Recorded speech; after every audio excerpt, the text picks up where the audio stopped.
ya mo akwa ba KwakuSmart ma just kwaku na bibia bokọ de ya mi andaro ma bibia bokọ na mo so e nyankopon adom metiefo nso je wo so pa na ya ka evangelist amofa woni hwan evangelist amofa ye nipa bi a me fa nse ye wo me o achem but ye resume okufurudua ani me start ya baba kakra se nyankopon to na sasa me na djuma na me gusu a me na djuma tinu sale metimi aka fam for now there evangelist amofa oye da djuma si djuma be no wom evangelist si ana me ye no si asa me Christo djuma hamda sa kan ko me ye nyankopon djuma nkasa gidigidi pa ya hwa ade bi wa ha sei ya wo prophet apostle evangelist and a pastor sankrofo yi omo ya baako ana obi ani na djuma obia ya baako ina we all children of God ina ye nya Christo ema ana obia nso na djuma but obi nso nya pani ntimu bi obia nso obiase ana na abekwa sorry them na sofu preacher na pastor preachi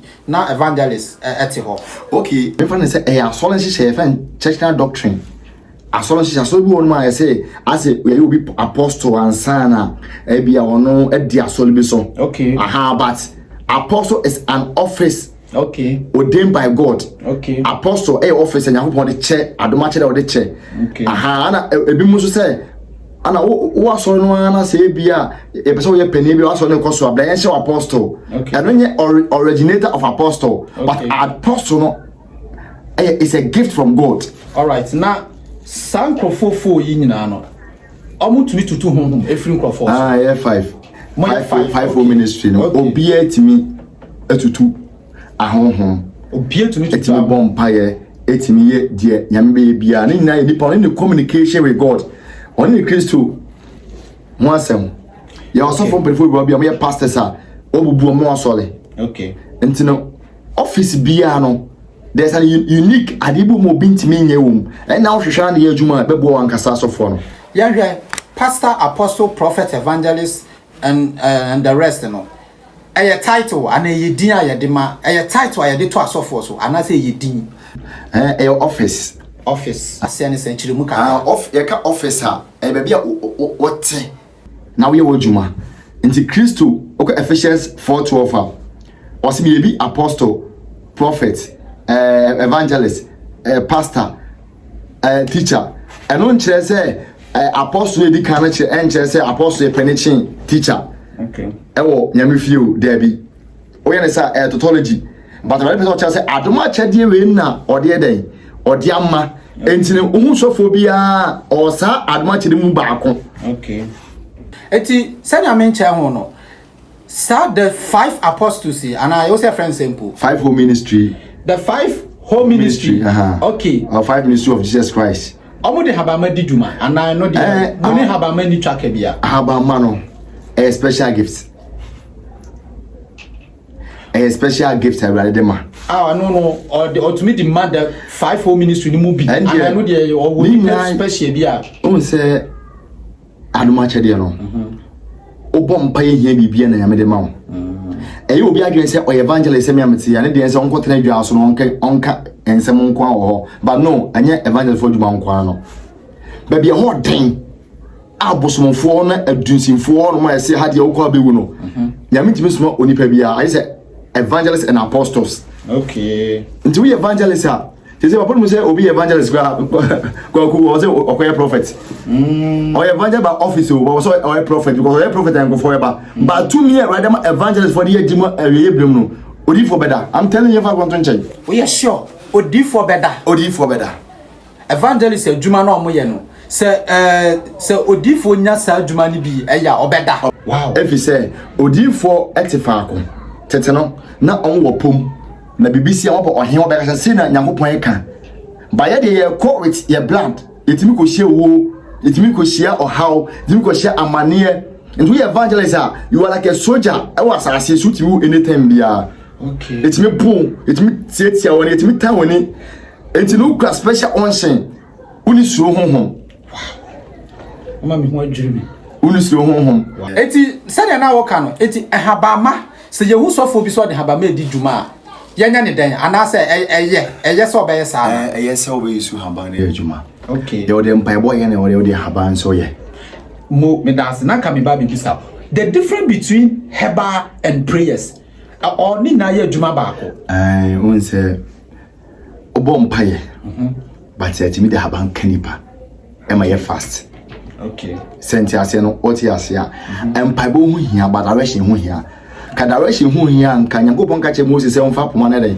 enche pono so ene akwankyere okay ana ebi nso sua fi omo nanu mo gyanchen ene omo mpanifo bi a etime bua won ema ene che omo de kam nyam dwuma ho.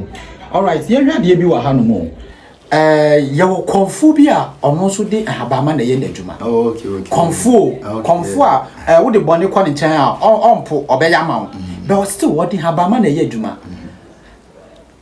Oni herbalist konfu ni herbalist enso so ye wo montama na. Okay. Herbalist ne comfort difference wo. Obi a comfort isu bosom. Ana ye dwuma isu motia. Obi isu herbalist more time no. Omo ti Nyankopon ne ana de ye dwuma. Enti no comfort any herbalist odinsini de there's far different. Okay. And also nche se ebia comfort betimi asa. Herbalist betimi asa. Sofo betimi asa. But to me, be a touch any bandesa and one. Okay. To me, a touch in a qua maybe to me one more touch there. No, Yamawa, a dear chair or the Pudia now the Motogu for my dear chair. We now must on the other side back. By Yami to me, no, a Christo to me, and he poured into a Sadia, I wish you have my Sayareno, and qua a co forever. The baby no with me. To me, Obi to me, bomb pie pa. Na obom pa ye fasting pa na nyame na bisade ama no obi so de ne wure nyina sha haban mu ampa nso nyo beye bia no haban no okay me to me kasa haban but odi ne wure sha haban mu odi di ne duma no ampa ne ohwe no wonya eti no ensonso ye me pese me hu se ensonso ye between prayers and herbal no ana me kan se herbal is to say prayers no ni nyina ye duma ba ko ana empire bo ni nyina ye duma but ni na kwan ya be fa so ye duma mani pa kono. Okay. One say it depend case and depende ba no. Okay. On say me che ono. Obo na ho akoti ade so.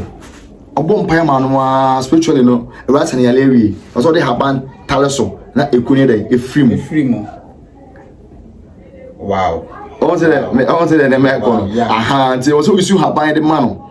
Okay. Nti no so obi e woni sa haban bo mpa wi a so man ko hospital. Okay. Because nyame any dey wi. Yes. I resabia. Yes. Na a doctor for say den ahwe no. Nti a doctor for no. Nti e yesu haba man ne ma yadman dey. Yen be hwew. Enu mpo kwase hwew a ye mo akọ check umoja no nsuo e si so. Because heba we na dey no. Eni kwase dey nsuo si ni obi so. Nti be na wo say wo allow nipa no. Esan ko hospital biem. Nti nyame e na kabom. Ani ti be Nyankopon djuma. Okay, Evangelist Amofa. Osan ye herbalist ana. Evangelist ye herbalist.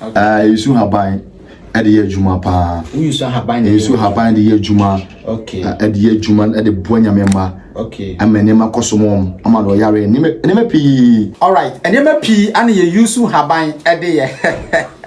Evangelist akasa bebre enema pi ani ye yusu haban e de ye. All right, Evangelist. Baba. Usi enema pi yam udi yamra me no spiritual mu hinyam more e chan physical ones no.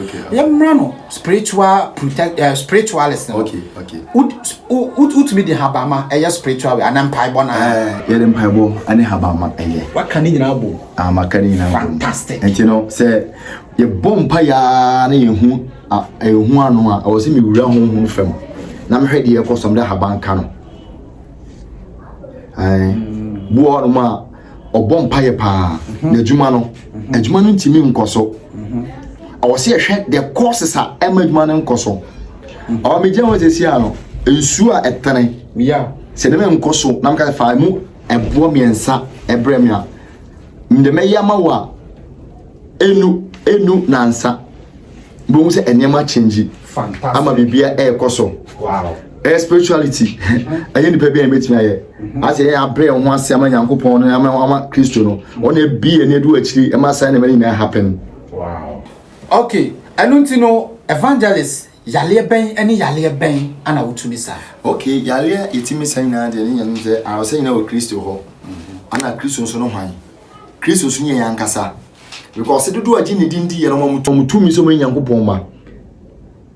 Ena wo hwe Christo a ana wo Yankopɔn a wo nua wote won nche na Onyankopɔn. Wow. If so na eti ne mu. Ti me kasa yale mtimi sa na me ka Christo na ti me mu nti a me kasa no. Hewa obi na dwuma sai. Be ma ne be ma wo fom. Wa to China fo nua to nua na de ade a. Baba ibe hwima hwe se physical and spiritual. Obo na dwuma waye ama adnaba. Obo no na ebia no ba bi na adana oba no ekwa hohumufi na ayesa. Obo so no bia covenant apam a ayenisa. Oba fibroid oba wontime mo. Ba oba na bompai olimbi. Awo no awo me sato yema oba kwanyam. Serious. And ye me mfa haban kranka. Boni a onwo me bompai me sato yema obokwa me bompai 1 2 3 a na entime manifest ya ma hwede nti a eyesa. Na mde na chi wade aka no ena ma haban na yehu no. Yahya wo se obompai a wo do nsato obi yafunu so na wonwo a obekwa akọ. Meka che wade me wade frame meka che wade se me na adwuma de a ana wo mtumi ama nipa awo. Ni because me hu se na ebi kwa wale asa mo bre e wonyi nse ho. Nje ne kwa de wo ba me nsa wo de to me nsa to ye mo me bompa ya kwa akwanyam. Wow. Enti no o mani pana kwanche bia. Me na kwa de ayi se me okọ na ma bompa ma 1 2 3 me hu o se me wura su ko hu de ntia ebi nipa na wo ye won e ben ho. Nde me ya nipa be dwane ana nipa ko hu nkra obebodam. Odofo. Ya wasofo ana ye wo evangelist. Hwe ewie mremu no ho. Nyame enso yi ni mabie si hono do mu yi adwuma ebi wan nam saa wa bre he ekramofo dosu o obi ahye batakari ebi omunyi na batakari ni jalabi nti ama hu papa no isa chifo nyina santefo obi jalabi ya gye aboso na ye hye nti ama hu papa na yo omunye ekramofo no evangelist ne number no anigu ase hono no friend wate den na awo kro tumi ma wo awo kra wo so tumi ma ne den biem friend number me no kase ya friend okay to aso me hu yare a odi ba Kristo no wonti me nje me hu sabi unim ade ba akwa mo darashi bi ameye se wa bu obi akwa bo chire ho na nipa na etwa abo kaba ma 3 days wow 3 days obi kun de odi ba se menya de ma wa menye derebi obi kun de menye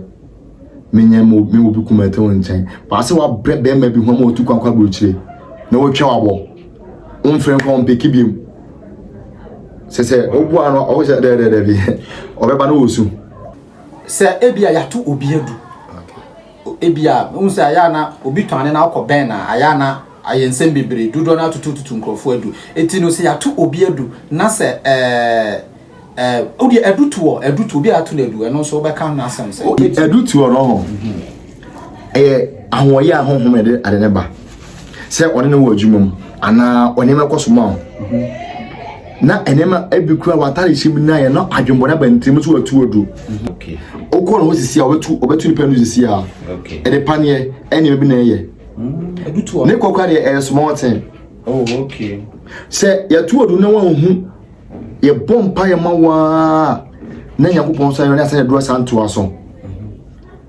me nipa no me hete wa dwen sakeda a che me forget no okay so santo bi mu a me yama no no da kono wo wow hey evangelist we ya neema wow okay ya na nkrofo se bibi ha obi na ope baby akopɛ moa na wo nipa na obema no directions o minimum obi wa ha etino kwane hono mo no aya sa nipa no yese sa nipa no efiefo ni yi sa yale no ekɔ sa nipa na wa ma direction so eno kra na okay eno nsi wo ho but ebi ayi da won se na hu obi a wasa emema yare se be ma be mawu na on se ndi akɔ off ebi asida okay entino so di nipa ne ba obi a obeda wati nipa ba ha ndemeya mebuo nipa na enhwenkan oh wow ai me ndemeya se ene mpanifo enam ana ene di fo mpanifo so na tete yen ene mpanifo na nante entino sabi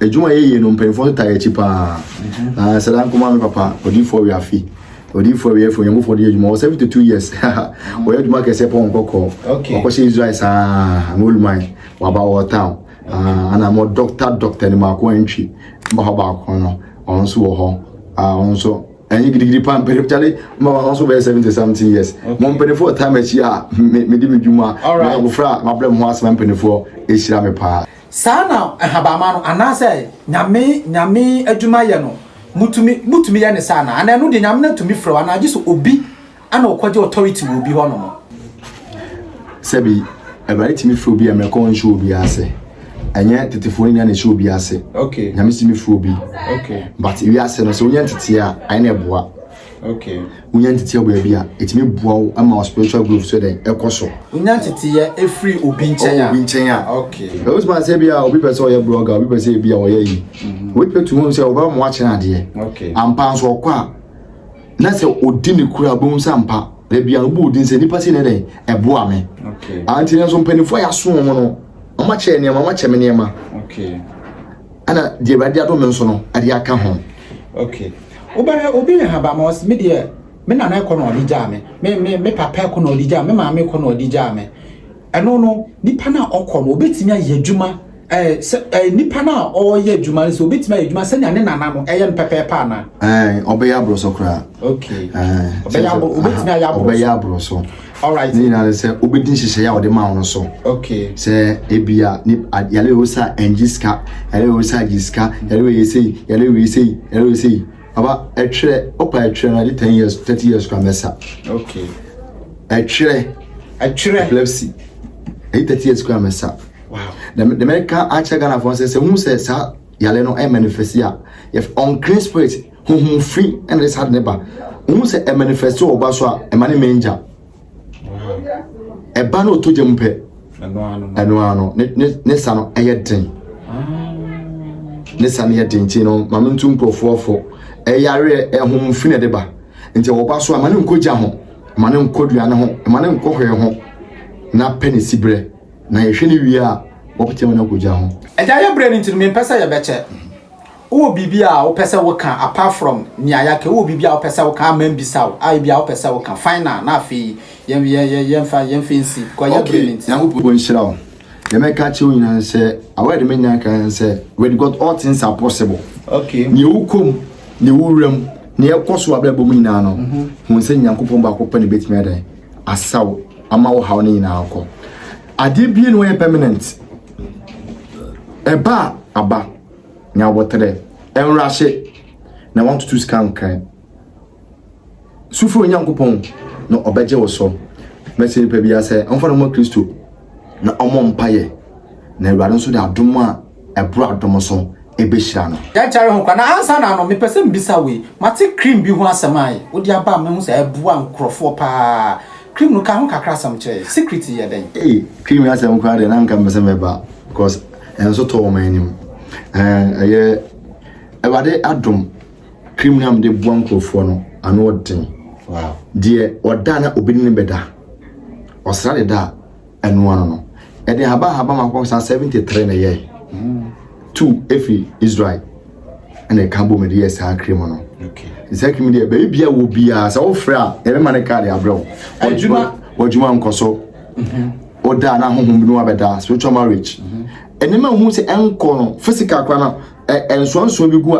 spiritual cream very effective ayajuma pa ayajuma nti smart what you want asem dia and kwa kamen kan ho asem wa habat what you want asem dia ampa ayajuma papa baby ni pe wo bia mmele be sene ama on setimi aka and our first matter nsa be kabi ama on so atimi ayisu ama atimi aboa no okay erade me ba se me moa wi ase okay na wi ase so moa me okay all right abusia eno ana waka ni nyina eno ti ni cream no se wo pi bia na so no anka se mu ne number ne gu ho no mo no ade bia wo hwehwe ade bia wo hwe me yesho se nkomo wetie fiti ahyase abesi ending yi nyema wo ye papa we minimu no nyema wo ye no wo KwakuSmart ye channel is ye mfu bia keke emetna ha because channel ye channel bi ekwachiri penifo na hwe me outside Ghana's krofo bebre na hwe me na nyema man we ye no me kasa me ka me mpese me nko a me kanfo na kyerɛw me pese wo nso di ne ho dance